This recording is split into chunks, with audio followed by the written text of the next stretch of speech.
I never thought that one day I would sit and write the story of my life.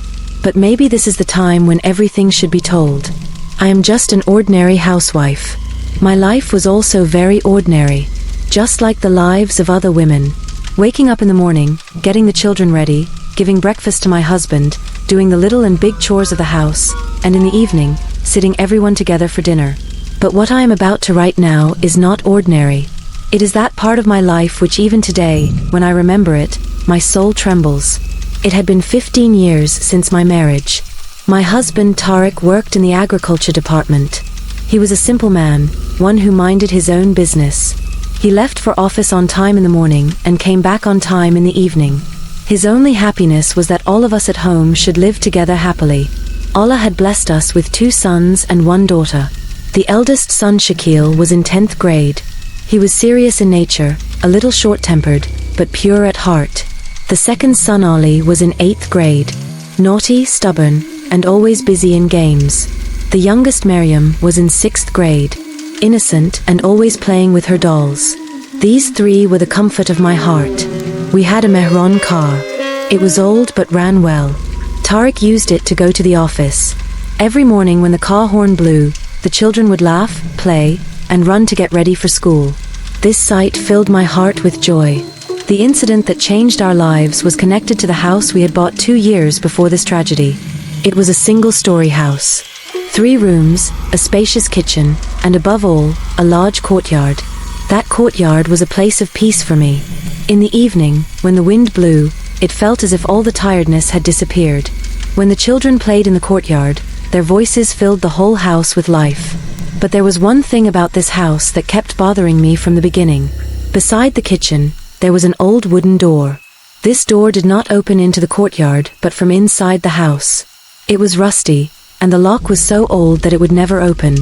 In the beginning, we tried once or twice to open it. But when the lock didn't move, we just left it as it was. I often wondered what might be behind it, but then I got busy with my chores. Our daily routine was very simple. I would wake up early in the morning and go to the kitchen to put the tea on the stove. Tariq would sit reading the newspaper, and the children would slowly start waking up. Then one by one, everyone would get ready. There would be noise and chaos. Someone looking for shoes, someone shouting, and finally, as soon as Tariq blew the horn of the Mehran, everyone would rush out of the house. In those moments, the house felt like a fair. But suddenly, when everyone left, silence spread in the house. I would be left alone. Sometimes that silence felt peaceful, and sometimes like a strange burden. Especially while passing near the kitchen, that door seemed to stare at me with its silence. At times it felt as if a faint sound came from inside the wood, but I would quickly turn my eyes away. I told myself it was just my imagination. Tariq never paid attention to that door. But whenever I stood in the kitchen for long, especially at night while washing dishes, I always felt as if someone was standing behind that door. Many times I turned back to look, although my mind told me there was nothing there. These were ordinary little things. But these very ordinary things slowly became the root that disturbed the peace of our home. Time went on. The children stayed busy with their studies, Tariq with his job, and I with the household. From the outside, it looked like an ordinary home. But inside, behind that closed door, something was hidden that we had no idea about. Everything changed the day Tariq put his newspaper aside one evening and said, "Ikra, this door must be open now." Hearing Tariq's words, my heart wanted to stop him, but my tongue refused to cooperate. I only managed to say, "What is the need right now? Leave it as it is." Tariq laughed and said, "Ira, this is just women's fear. Such a big space is going to waste for nothing. There is sunlight there, we can even dry clothes. Old things can be stored there too." At that very moment, Shakil also came near. He went. There was curiosity in his eyes. "Abu, I am with you. Let's open it now." Tariq took out a heavy tool from the cupboard, something like an old iron hammer, and both of them stood near the door. I was standing in the kitchen, but my heart was racing. Shakil tried with all his strength to shake the lock. The rusty iron creaked loudly through the room. The sound was so rough and strange that it felt as if this door was never made to be opened, but only to remain shut. Tariq also put in his strength. He struck the lock several times with the hammer, but it did not move at all. Beads of sweat began to shine on Tariq's forehead. Panting, Shakil said, "Abu, this is not opening at all." Tariq tried one last time. Then he took a deep breath and threw the hammer on the ground. "Leave it. It won't open today. Tomorrow, on my way back from the office, I'll bring a locksmith. Only he can open this rusty lock." I breathed a sigh of relief. Deep inside, I wished this door would never open. But outwardly, I only said, "All right, do what you think is best." Shakil looked a little disappointed. He kept staring at the door as if some secret was hidden behind it. But Tariq placed his hand on his shoulder and said, "Come son, let's eat." We all stepped out of the kitchen. The door stood shut in its place, as if silently listening to our words. That night, I could not sleep for a long time.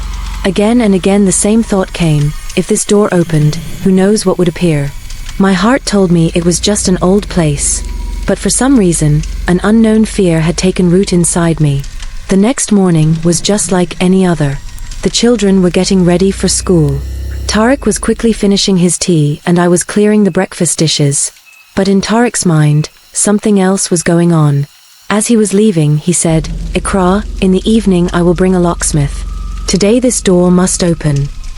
Hearing that, the same uneasiness stirred in my heart again, but I said nothing. I only nodded my head.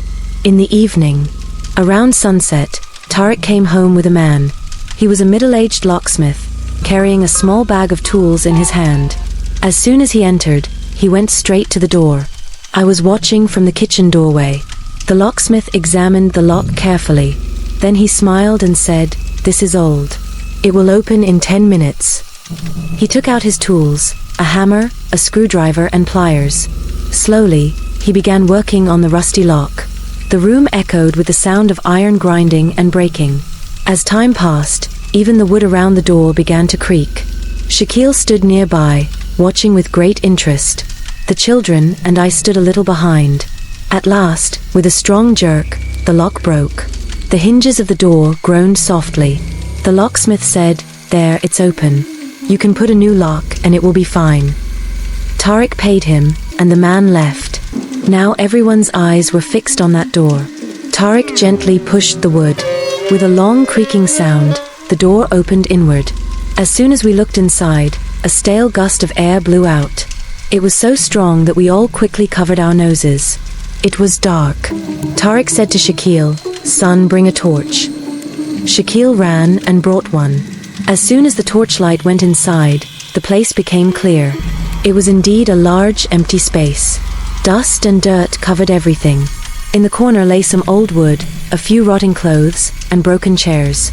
The stench was so heavy that it felt impossible to stand there for long. Tariq said, "Everyone step back, Shakil and I will clean this." But I gathered courage and stepped inside as well. We picked up brooms and started cleaning. Many old things were thrown out. Clouds of dust kept rising. The children began coughing again and again, so I sent them inside. It took almost an hour, but we managed to make the place usable. The next day, I filled buckets with water and washed the floor. The stench reduced a little. The air began to clear. For the first time, I felt this space might actually be useful. Together with Shakil, we shifted the old belongings there. I even placed a charpoy and tied a rope in one corner for drying clothes. In the evening, when Tariq returned from the office and saw all this, he happily said, "Iqra, this place is really useful. We kept it locked for no reason. Now look how convenient it is." After that day, the place became part of our daily life. Sometimes I dried clothes there, sometimes the children played, sometimes Tariq would sit after a bath to dry his hair. At first, everything seemed normal, as if we had simply gained an extra room in the house. Life went on as usual. But within a few days, I began to feel a kind of chill there that was not present in the rest of the house. Even in the heat of summer, it felt as if the air came from some other direction. Sometimes, while standing there, it seemed as though someone was silently watching. Slowly, a change began. At first, I thought it was just my imagination. But whenever I went into that empty room, I would come out feeling heavy-headed. Sometimes I felt dizzy, sometimes nauseous. I told myself perhaps, despite the cleaning, some of the old stench or dust still remained. One day, while I was hanging clothes in the room, a sudden wave of uneasiness struck my heart. My hands began to tremble, and darkness spread before my eyes. I quickly grabbed the door and stepped outside. My clothes were drenched with sweat. Shaquille brought me water. When Tariq found out, he immediately said, "This is just weakness. You are working too much.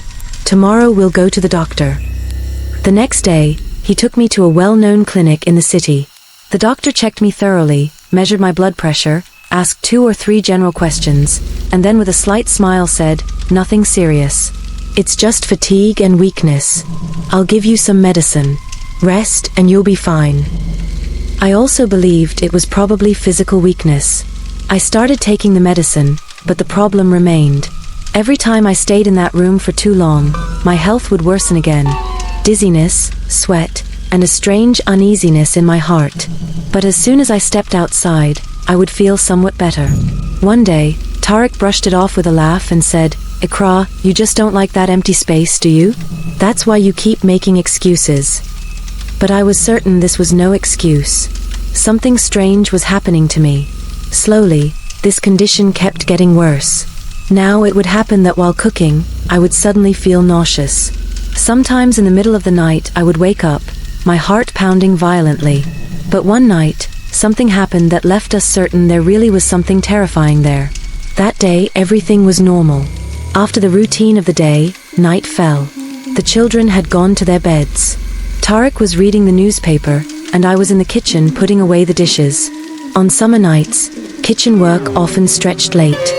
Sometimes filling water, sometimes taking out vegetables for the next day, sometimes setting milk aside for the children.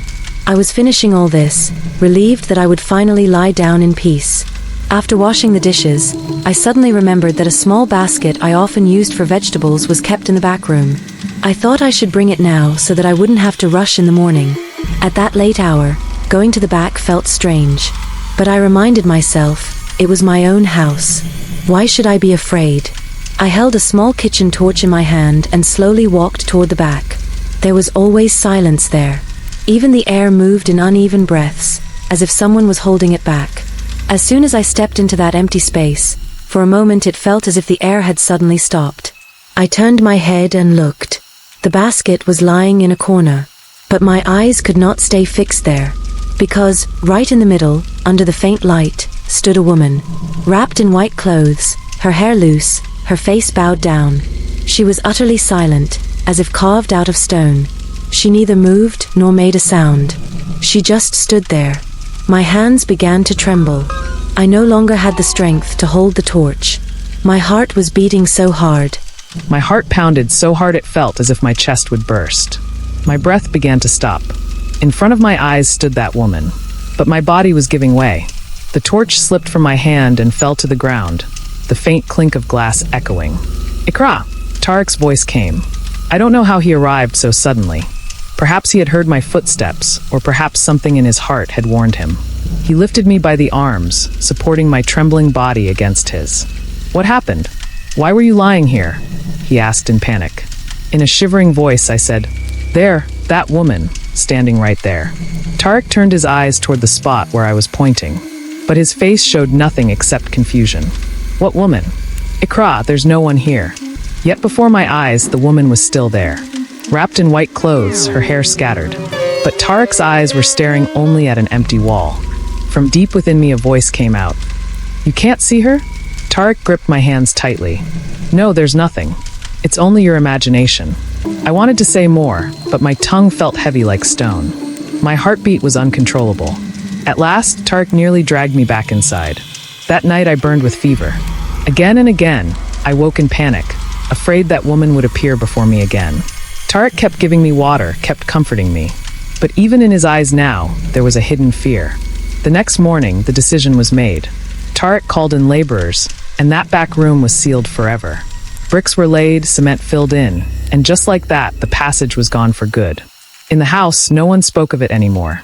But inside my heart, that scene still lives. No matter how much I try to forget, the woman in white clothes always stands before me. If you like this story, don't forget to subscribe to the channel.